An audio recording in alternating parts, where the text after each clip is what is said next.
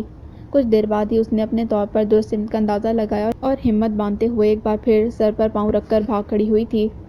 15-20 minute کی جان لیوا بھاگ دوڑ کے بعد بالآخر مین روڈ کے آثار نمودار ہوئے۔ وہ اب بھی بھاگے جا رہی تھی۔ دوپٹہ کہیں بیچ راستے میں ہی گر گیا تھا اور اس کے فرار کا منہ بولتا ثبوت تھا، لیکن کیا کرتی؟ ایک دوپٹے کو اٹھانے کی خاطر وہ پلٹ نہ سکتی تھی۔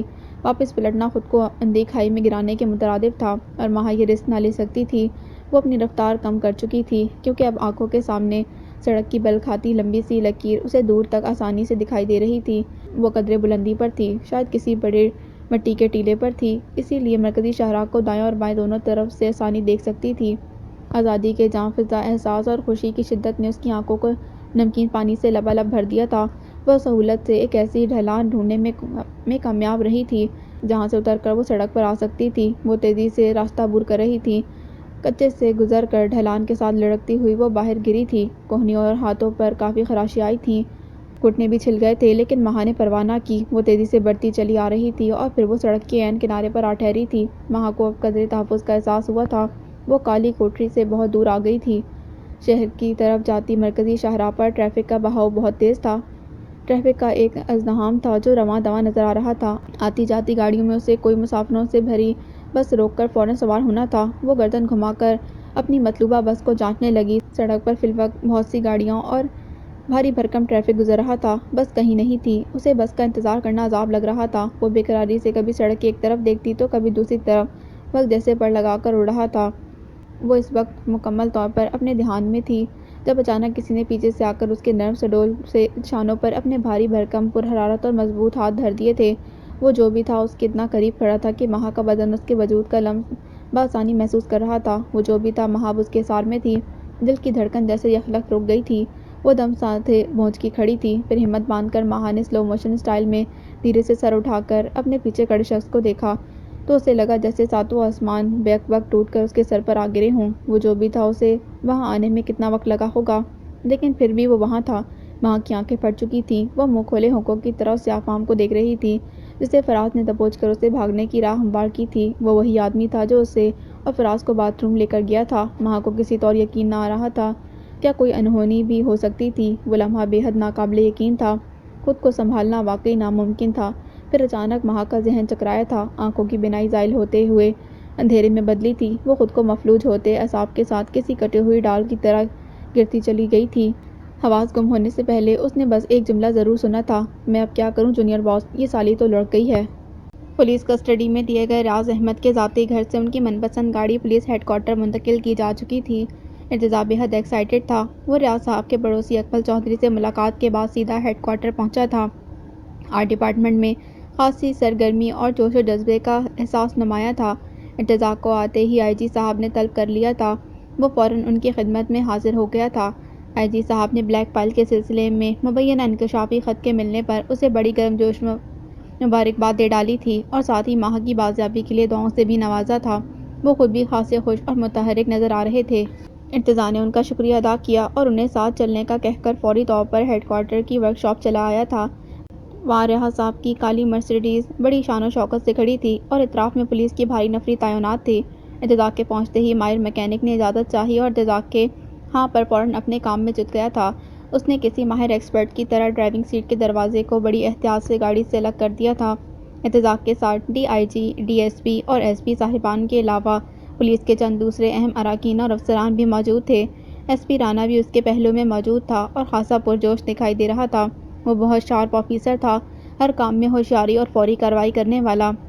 ارتضیٰ کے دل کے قریب تھا۔ رانا کا بس نہ چل رہا تھا کہ وہ مکینک کے ساتھ مل کر خود بھی اس کا کام میں شریک ہو جائے اور بلیک فائل نکال کر ارتضیٰ کے حوالے کر دے، مگر موقع پر ملیس افسران کی کڑی موجود تھی۔